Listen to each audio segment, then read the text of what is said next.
Olá, meus amigos, sejam todos muito bem-vindos ao seminário de novos rumos do direito e do processo de trabalho, do Aprovação PGE.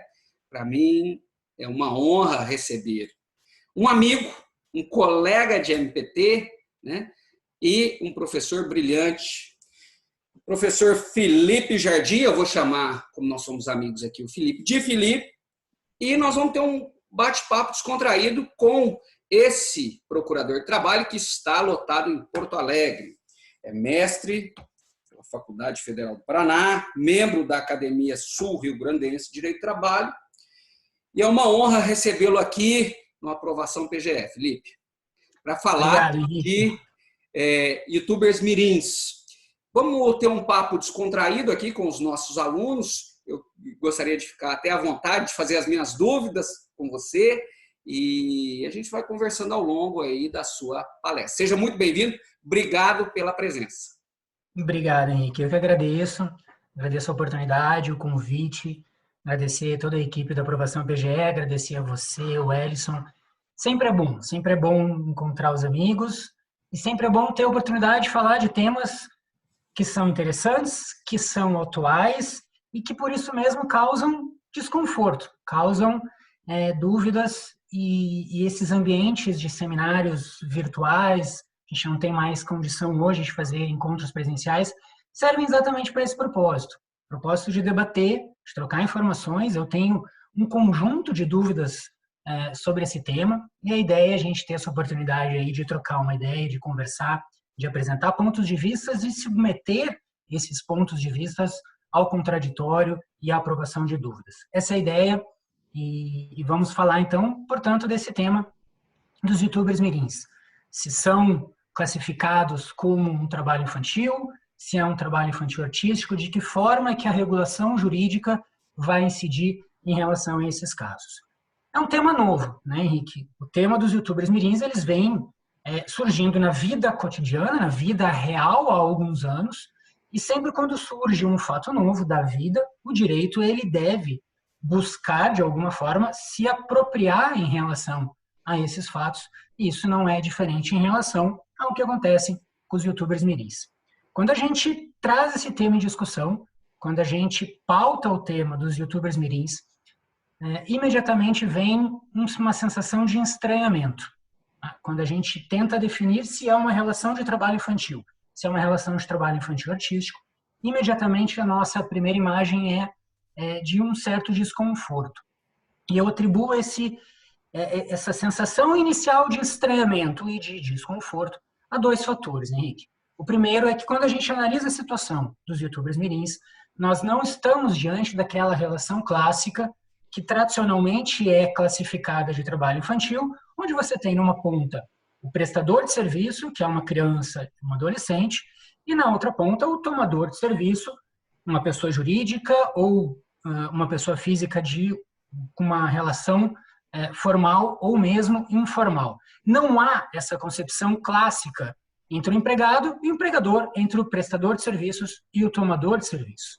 O que nós temos são crianças, são adolescentes, num ambiente 100% virtual, dentro de uma organização empresária por detrás, produzindo conteúdo jurídico e com aproveitamento financeiro por partes familiares dessas crianças e adolescentes. Então, isso é a primeira causa, eu atribuo isso à primeira causa de estranhamento quando a gente decide enfrentar esse tema.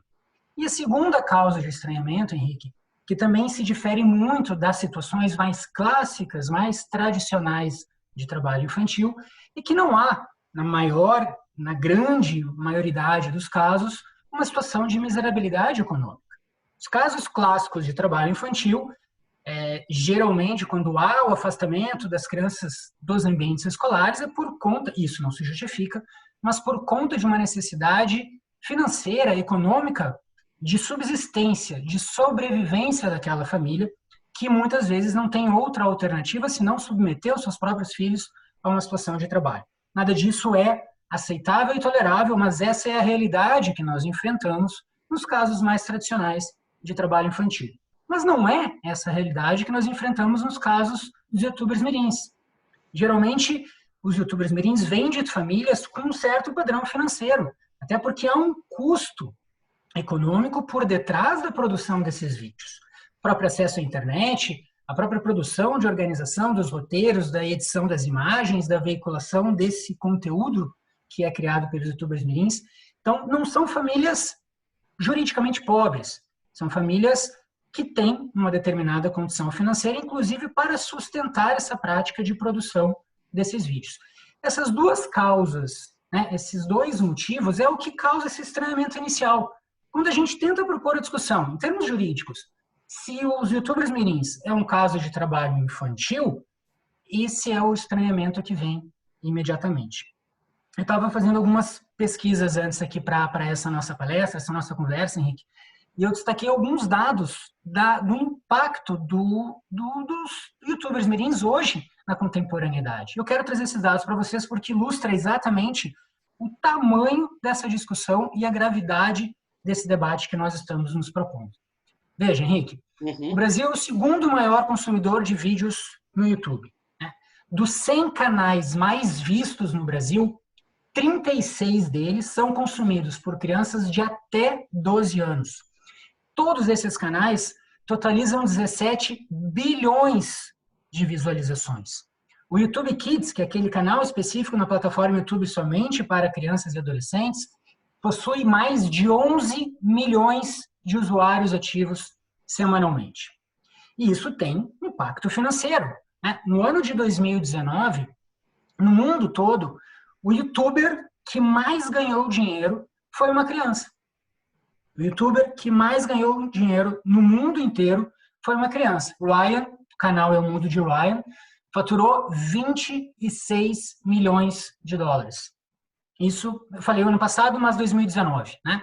26 milhões de dólares em 2019. Em 2018, esse mesmo canal já tinha faturado 22 milhões de dólares. Então, isso é representativo, Henrique, do impacto dessa discussão que nós estamos tendo, da importância desse debate pautado a respeito dos youtubers mirins. Eu descobri, eu não sabia disso, que há um curso para youtuber mirim.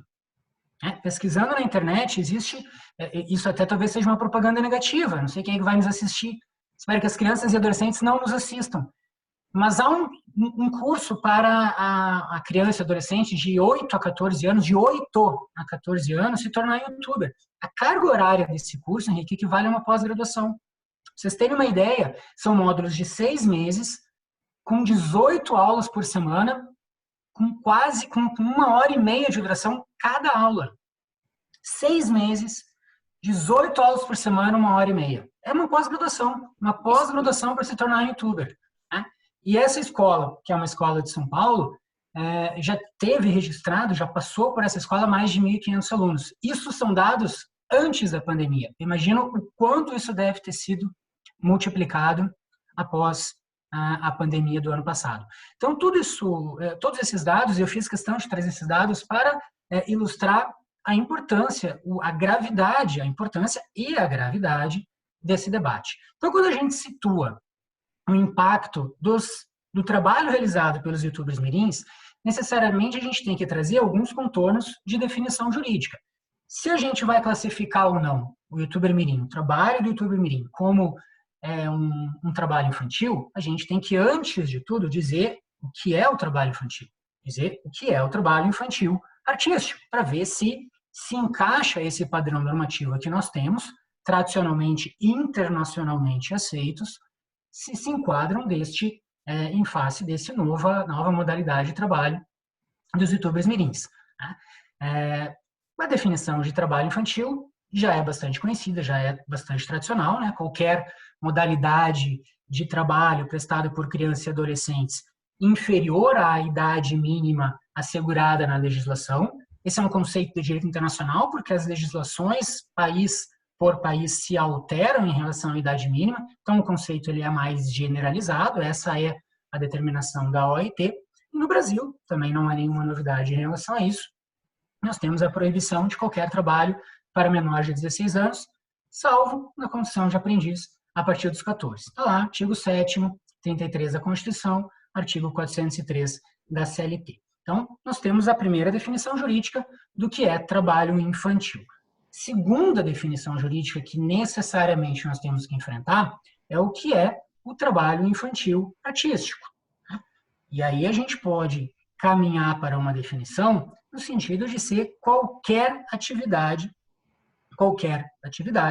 desempenhada por crianças e adolescentes com natureza artística. Então já é uma especificidade do trabalho infantil. Se o trabalho infantil tem qualquer atividade econômica, qualquer aproveitamento financeiro de qualquer tipo de atividade classificado como trabalho infantil, no trabalho infantil artístico nós temos, num primeiro momento, essa definição específica que é exatamente a natureza artística desse trabalho. Então, qualquer forma de trabalho realizado por criança e adolescente em palcos, teatros, circo, televisão, meios de publicidade e agora, né, nesse novo ambiente virtual, nas plataformas virtuais, nas redes sociais, também é um espaço para as crianças e os adolescentes exercerem a sua natureza artística.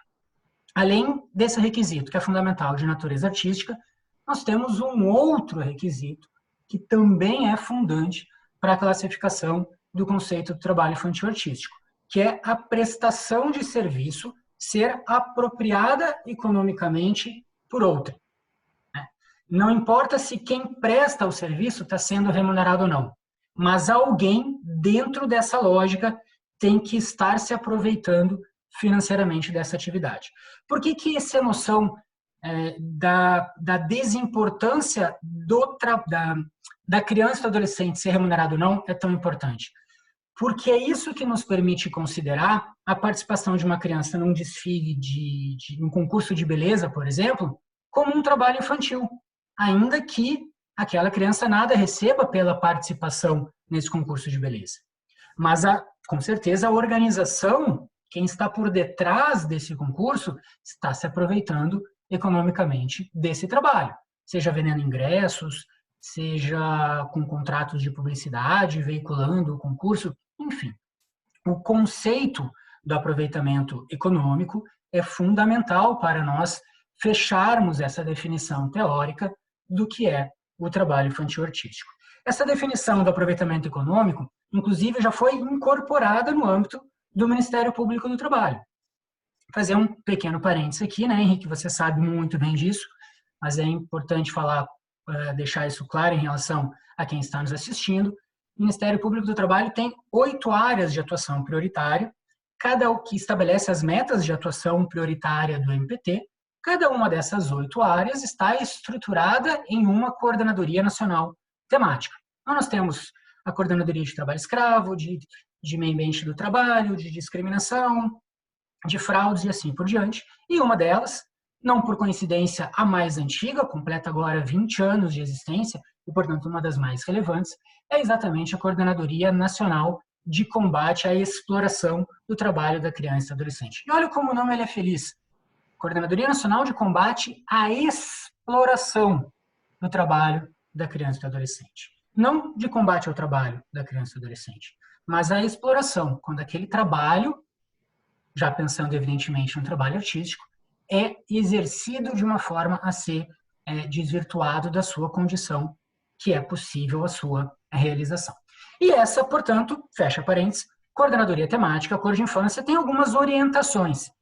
Uma dessas orientações trata exatamente da situação de trabalho infantil artístico e trata exatamente desse requisito teórico que é fundamental para nós classificarmos o que é trabalho infantil artístico. Vou ler, ela é bastante curta. Na verdade, a orientação é longa, mas esse trecho que eu vou ler são vários incisos, vou ler apenas um deles. Fala o seguinte: o trabalho artístico, nele compreendido toda e qualquer manifestação artística, olha aí o primeiro requisito, apreendida economicamente por outrem, olha aí o segundo requisito, é proibido para menores de 16, salvo na condição de aprendiz, a partir dos 14, e vem o texto da Constituição. Esse é o primeiro inciso. Nos incisos seguintes vai falar exatamente da autorização para as crianças e adolescentes exercerem o trabalho infantil artístico. Então, o que é importante nesse primeiro requisito, nesse primeiro inciso dessa orientação, a orientação número 2 da Cor de Infância, é o preenchimento desses 2 requisitos. Qualquer manifestação artística, isso vai ser importante para nós definirmos lá no debate dos youtubers mirins, e, principalmente, esse trabalho ser apreendido economicamente por outro. Vamos guardar esses dois requisitos, porque eles são muito importantes, a gente vai trabalhar eles com mais tranquilidade na sequência. Dentro desse conceito, portanto, Henrique, dentro dessa noção de trabalho infantil artístico, nós temos a possibilidade legal, normativa, jurídica, de autorização individual e específica para as crianças e adolescentes exercerem esse trabalho artístico. O trabalho infantil artístico, por exemplo, é uma dupla exceção dentro da nossa legislação brasileira. A nossa legislação proíbe qualquer trabalho menor de 16. A primeira exceção é o aprendiz aos 14. A segunda exceção é o trabalho infantil artístico, inclusive para menores de 14 anos, desde que tenha autorização judicial. Isso não é uma invenção da nossa legislação, isso está previsto na Convenção 138 de 1978 da OIT, artigo 881, fala exatamente da permissão individual para crianças e adolescentes exercerem essa natureza artística por intermédio de trabalhos, desde que respeitada uma conformidade legal, normativa, que é precisamente essa autorização judicial. Isso já está sedimentado no nosso ordenamento jurídico, a nossa Constituição contempla essa possibilidade, lá no artigo 5º, 9º, princípio da livre expressão artística, também está expressamente previsto lá no ECA, no Estatuto da Criança e Adolescente, Lei 8.096 de 90, artigo 16.2, também está prevista a possibilidade de autorização individual para as crianças e adolescentes exercerem a sua natureza artística. Muito bem. E como que entra, como que nós inserimos o tema, a situação fática dos youtubers mirins? A grande questão que a gente tem que pensar, Henrique, é onde está o limite, qual é a diferença entre uma brincadeira e um trabalho? Em que momento que a brincadeira de criança, que pode até ser uma brincadeira por intermédio da gravação de vídeos, filmes, de esquetes, e a publicação em redes sociais, se transforma num trabalho. E para mim, eu não tenho muita dificuldade em fazer essa classificação, é só recuperar essa noção jurídica do que é o trabalho infantil artístico.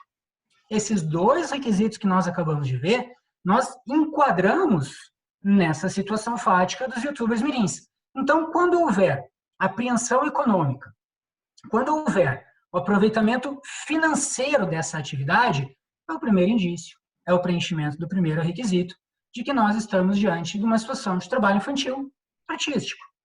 Qual é o segundo elemento que vai subsidiar essa conformação jurídica? É a organização profissional. E uma situação está absolutamente vinculada à outra. Não é qualquer vídeo publicado na plataforma YouTube que vai ter aproveitamento financeiro. São vídeos que têm uma produção por detrás. Produção em relação à elaboração do roteiro,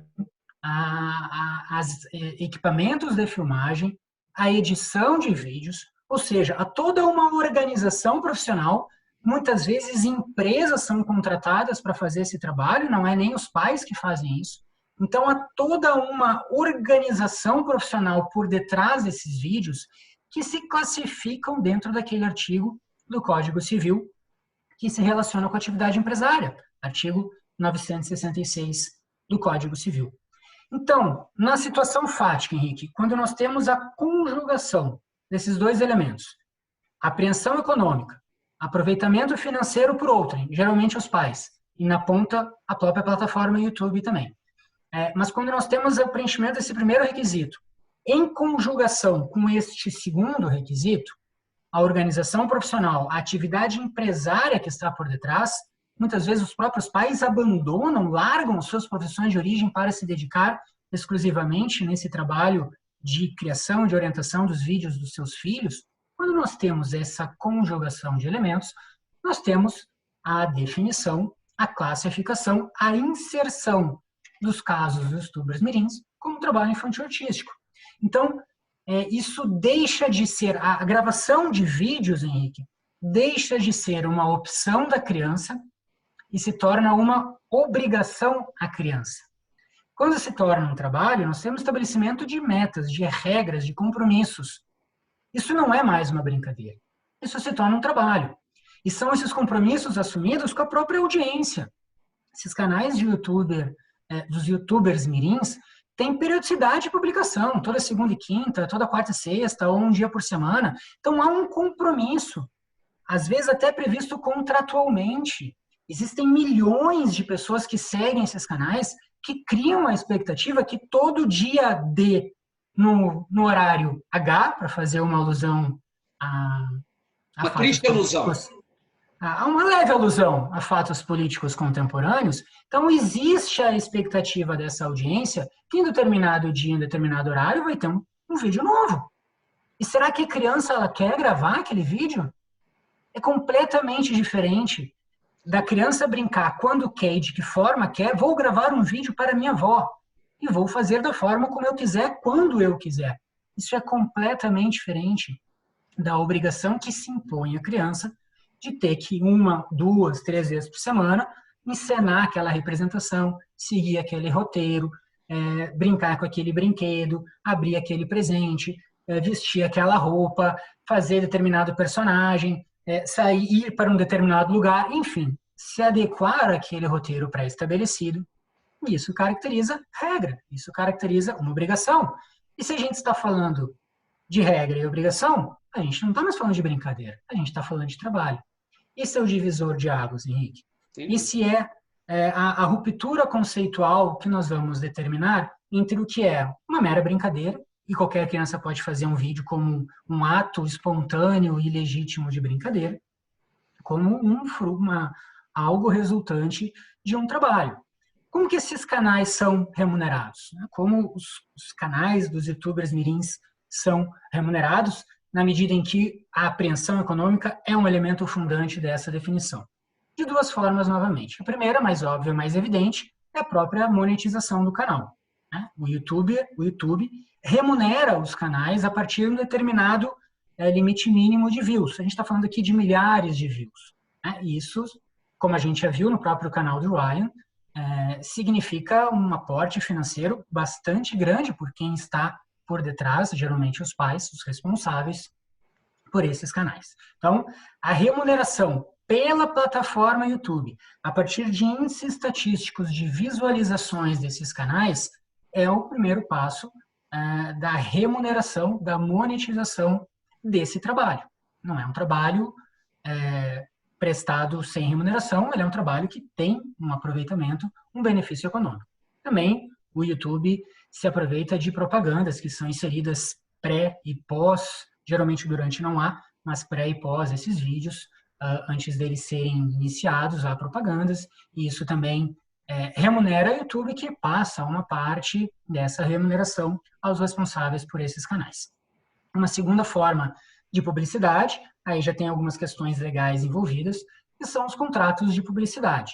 Nós temos regulamentações específicas, até aqui a gente ultrapassa o campo do direito do trabalho, mas nós temos regulamentações específicas que proíbem, ou no mínimo condicionam, propagandas de crianças para crianças. Nós temos a resolução 163 do Conselho Nacional de Crianças e Adolescentes, nós temos as próprias regulamentações do CONAR, do Conselho Nacional de Autorregulamentação Publicitária, que estabelecem proibições, vedações, limites para essas propagandas feitas por crianças cujo receptor, quem recebe essas propagandas, também são crianças e adolescentes.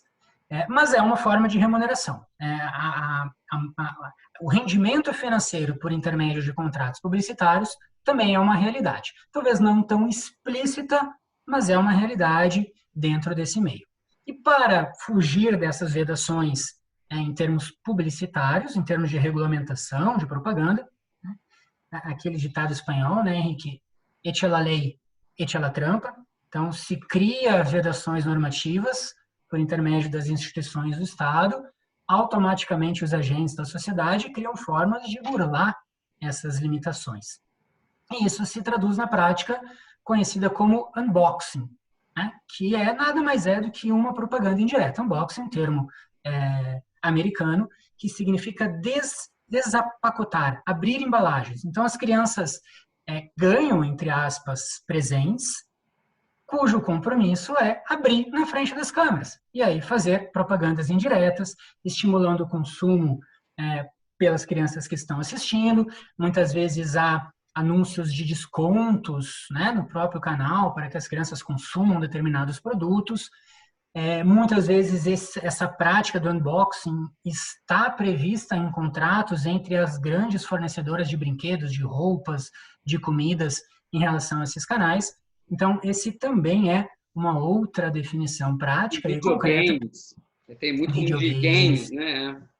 Ganham jogos, ganham aparelhos, ganham videogames. Também é uma outra forma de nós visualizarmos como esses canais se auto-remuneram, né? Como esses canais se autoproduzem a própria remuneração. Ô, Felipe, mas deixa eu te fazer só uma pergunta aqui. Claro.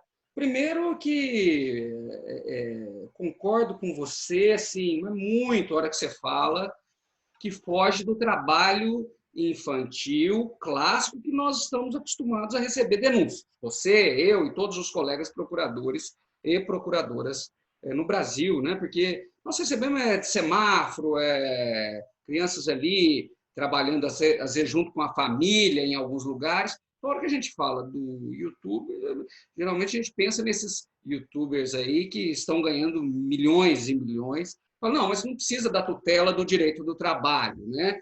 Da proteção estatal.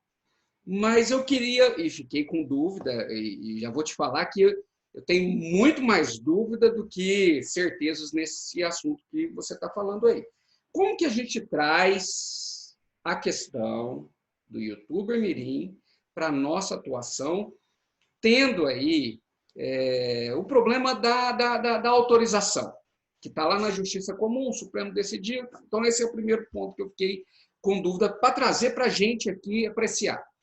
E, uma vez rompida essa barreira aí, se fosse para nós investigarmos e falando da nossa atuação aqui no dia a dia em Ribeirão Preto, em Porto Alegre, nas demais cidades. Como que o procurador do trabalho move um procedimento nesse sentido? Polo passivo, quem que é? São os pais, é o YouTube, quem que fica? Então, num primeiro momento, como que fica aí a competência da autorização, né? É o juiz comum, é o juiz do trabalho e a nossa atuação. Perfeito, Henrique. A gente superou, a gente conversou sobre a parte teórica. Agora a gente tem que enfrentar necessariamente as consequências práticas de toda essa discussão. E isso envolve a responsabilidade de todos os órgãos do sistema de justiça, MPT aí incluído. Pessoalmente, Henrique, e aí eu não vou falar como instituição, Ministério Público do Trabalho, porque tem seus portas-vozes oficiais, tem a própria Cor de Infância, eu vou falar como um membro do MPT que estuda e que enfrenta essa matéria, mas pessoalmente eu não vejo o Ministério Público do Trabalho atuando nessa área como se fosse um ludista pós-moderno. O ludismo, aquele movimento do início da Revolução Industrial, no qual os trabalhadores queimavam máquinas e aparelhos para romper com a progressão tecnológica. Os YouTubers mirim hoje são uma realidade. Nós não temos como obstaculizar, nós não temos como proibir, nós não temos como tirar o acesso, tirar do ar esses canais. O Ministério Público tem que ter a inteligência estratégica de atuar para proteger essas crianças e adolescentes. No âmbito do conceito do trabalho infantil artístico, tem o princípio da proteção integral e da prioridade absoluta. E aí a atuação do MPT tem que ter como ponto de partida e como norte atuar com base no princípio da proteção integral. Atuar no sentido de proteger essas crianças e adolescentes. E de que forma que isso pode ser feito?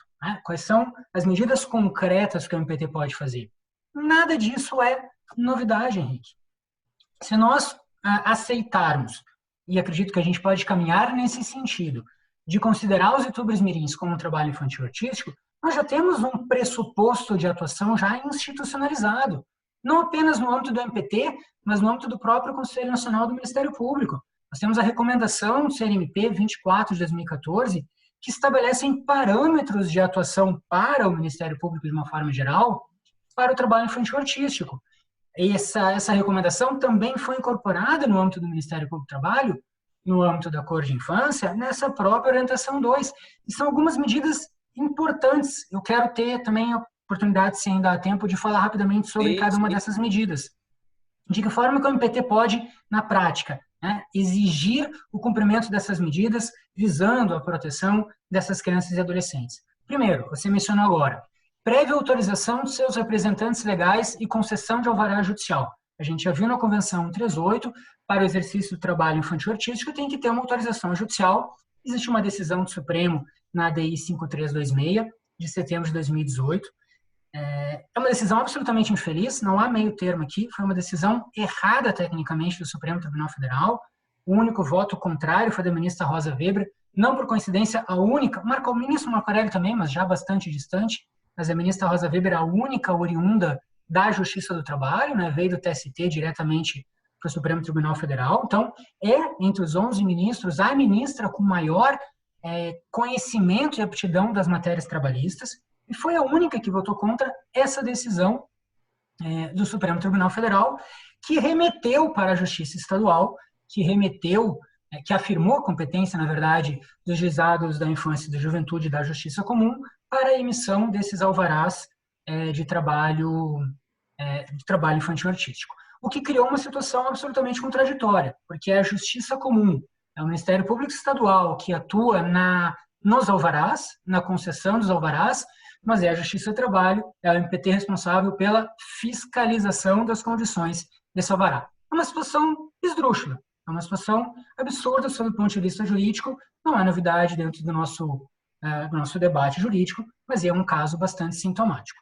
De qualquer forma, superada essa questão de competência e atribuição, que não hoje está assentado que é da Justiça Estadual, mas pode o MPT atuar para que os familiares efetivamente busquem essa autorização, né? Que os representantes legais somente possam abrir canais ou veicular os vídeos dos seus filhos se houver autorização lá da Justiça Estadual para a realização desse trabalho infantil. Ponto número 1.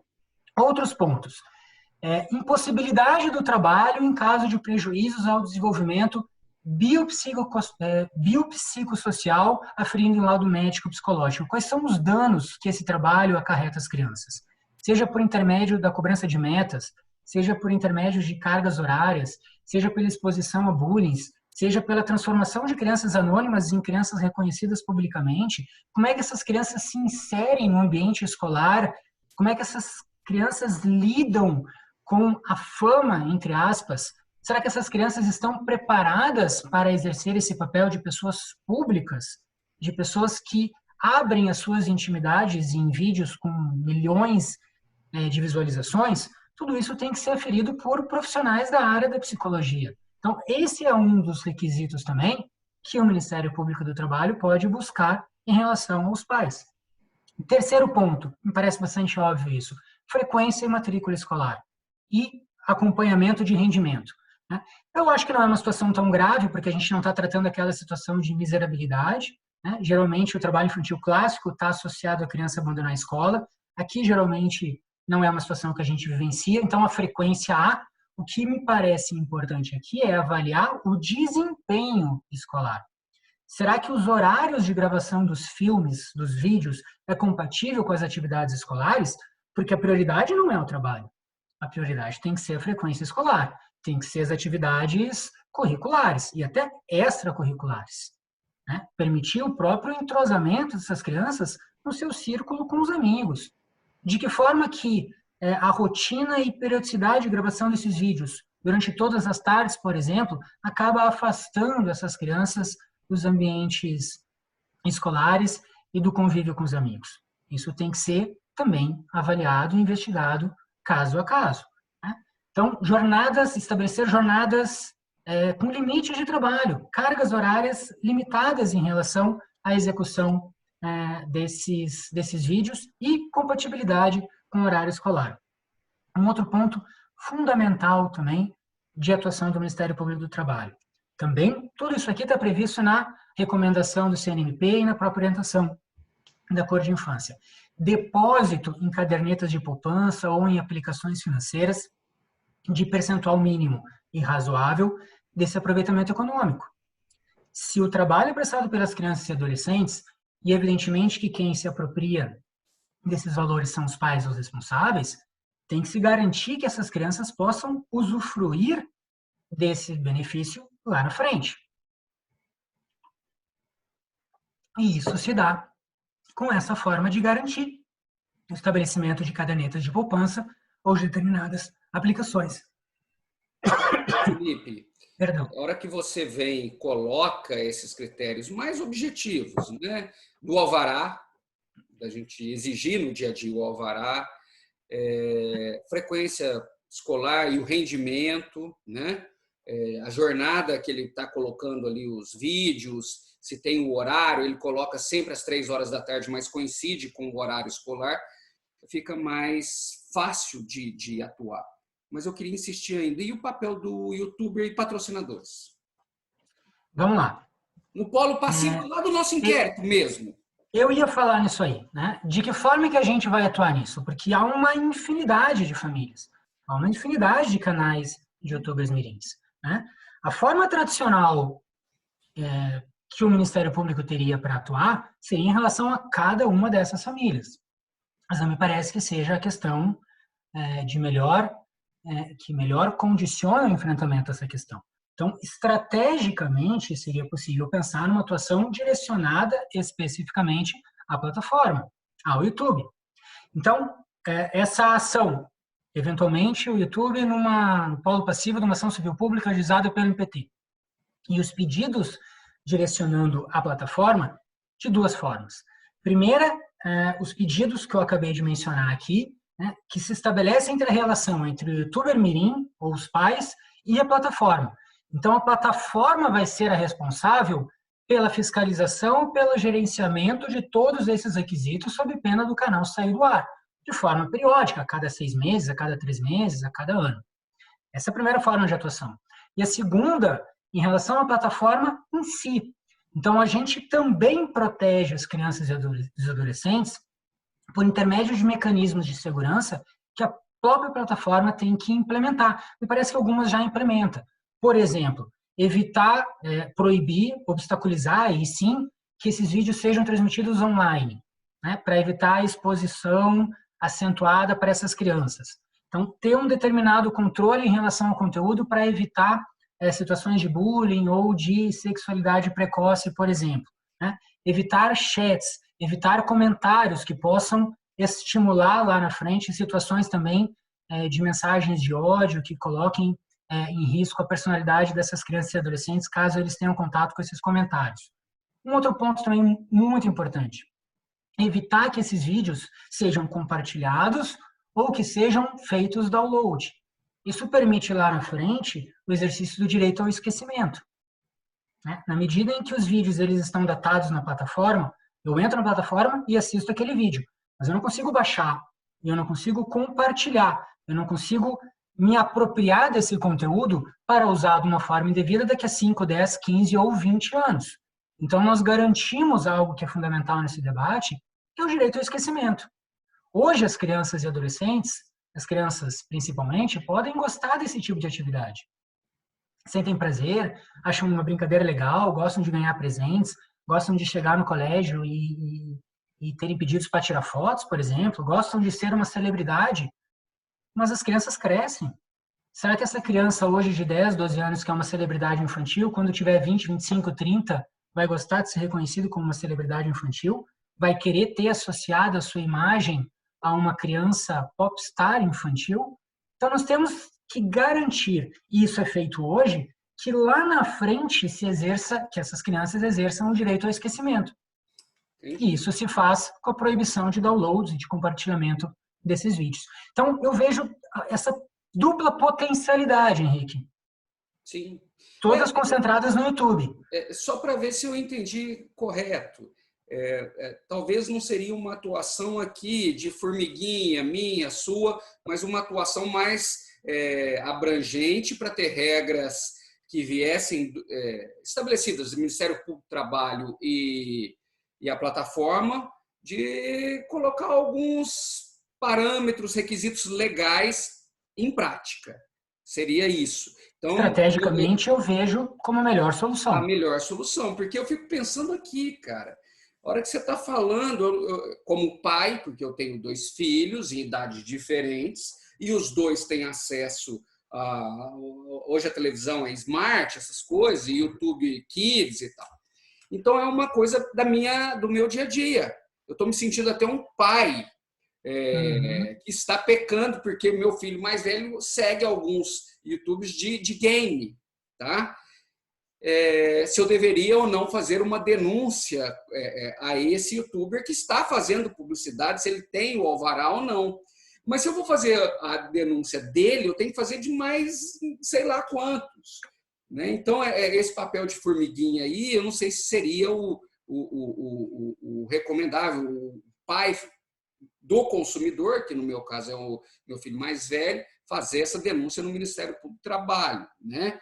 Agora, eu estudo direito do trabalho todos os dias, escrevo sobre isso, enfim, e nunca, viu, Felipe? Nunca tive essas reflexões como eu estou tendo agora, conversando com você. Então, é um tema muito, muito novo, lido com direito do trabalho, mas nunca pensei sobre isso. E dentro da minha casa, com 2 filhos em idades diferentes, estou convivendo com youtubers. É uma coisa para se pensar mesmo, muito interessante. Está dentro da nossa casa, né? E como você falou, a gente tem contato com as situações mais clássicas de trabalho infantil quando a gente está na rua e vem uma criança numa situação bastante difícil, vender algum produto e muitas vezes a gente fecha o vidro para não ter contato com a realidade. No caso dos youtubers mirins, a realidade invade a nossa casa. Sim. Eu tenho um filho também, uma idade um pouco menor, meu filho tem 3 anos, ele nunca assistiu TV aberta, mas ele sabe ligar o YouTube para ver os canais que ele gosta. A gente está tentando direcionar para desenhos, mas ele já passou da fase não. A gente conseguiu, de alguma forma, prorrogar a fase, né, adiar a fase dos youtubers mirins. Mas tem uns canais que eles assistem, canais russos, eu não entendo nada do que está falando, mas ele fica vibrado com a edição de imagem, com o som, com os efeitos especiais. Então, essa realidade nos invade nas nossas residências. Né? A gente tem que lidar não só agora como operadores do direito, como membros do Ministério Público do Trabalho, mas a gente se coloca nessa situação também de pais, de que estão tendo contato diário com essa situação de trabalho infantil artístico por intermédio dos youtubers mirins. É claro que aí a gente chega numa outra discussão, né, Henrique, que é a outra ponta. O Ministério Público do Trabalho tem instrumentos jurídicos para atuar na primeira ponta, que é a proteção dos youtubers mirins. Né? Esse é o ponto de partida da atuação da MPT. Agora, como que o MPT pode atuar em relação à ponta final, que é a proteção das crianças e adolescentes que estão vendo esse conteúdo? Esse é o grande dilema. Então, a atuação ela tem que ser estratégica. Existe um grupo de estudo criado em nome da Cor de Infância, um grupo ainda bastante incipiente, mas tenho certeza, porque os colegas que participam desse grupo são colegas excepcionais, que vão direcionar uma forma estratégica de atuação da instituição em relação a isso.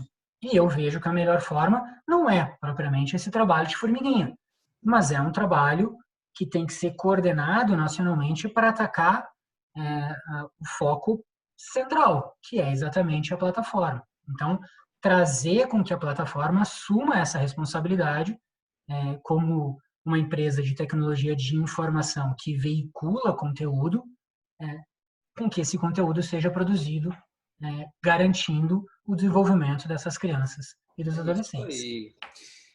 A primeira vez que ouvi falar desse tema foi você que gravou lá no seu Instagram, né, Prof. Felipe Jardim, e você estava falando um vídeo de poucos minutos, inclusive, e entrei em contato com você na época.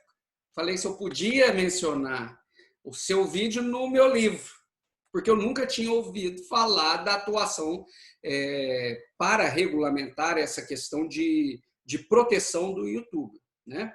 Mirim. Uma grande honra, fiquei muito feliz pelo contato, Henrique. E agora nós tivemos a chance de conversar aqui e tenho certeza que quem está nos assistindo aí, os milhares de alunos, um abraço e obrigado pela presença no seminário, também vão refletir nossos colegas, juízes, professores, né, pessoas ligadas a sindicatos, para a gente começar a refletir sobre essa realidade que está dentro de casa. Tá? Queria novamente agradecer você, porque nós falamos aí até mais do que o tempo, mas dava para falar muito mais ainda, e você é a nossa referência do assunto, né? Não Imagina, só no TV, mas nas redes. Esse é um tema que está surgindo, né? Esse vídeo que você comentou, eu participo de um outro projeto Trabalho em Debate, que reúne quase 40 professores de Direito e Processo de Trabalho do Brasil inteiro, e cada semana um professor responde uma pergunta. E coube para mim aquela pergunta sobre os youtubers mirins. Foi um vídeo rápido, realmente com a informalidade do Instagram, de 10 minutos, mas tive a oportunidade naquele vídeo de trazer algumas informações iniciais que, muito feliz, me permitiram aprofundar aqui nesse nosso encontro, nessa nossa conversa. Aqui eu também quero novamente agradecer a você, ao Ellison, a todo o curso pela oportunidade. Sempre é muito bom debater esses temas. Como eu falei, nós temos ainda muitas questões internas e doutrinariamente, internas eu falo do Ministério Público do Trabalho, e doutrinariamente para serem aprendidas e estabelecer aí um design de atuação do MPT nessa matéria. Excelente, brother. Obrigado, obrigado mil vezes, e espero que a gente esteja sempre juntos aí para pensar sobre o direito, processo de trabalho, atuação do Ministério Público, a área trabalhista como um todo. Tá legal? Eu vou me despedir de vocês. Agora, nos próximos dias, inicia-se a terceira turma da pós-graduação profissional do Aprovação PGE, né? Então, a terceira turma 2021. Obrigado pela paciência, pela presença. E, novamente, Felipe, um abraço para você, a sua família, e boa atuação aí no Rio Grande do Sul. Obrigado, Henrique. Sempre à disposição, sempre um prazer. Valeu.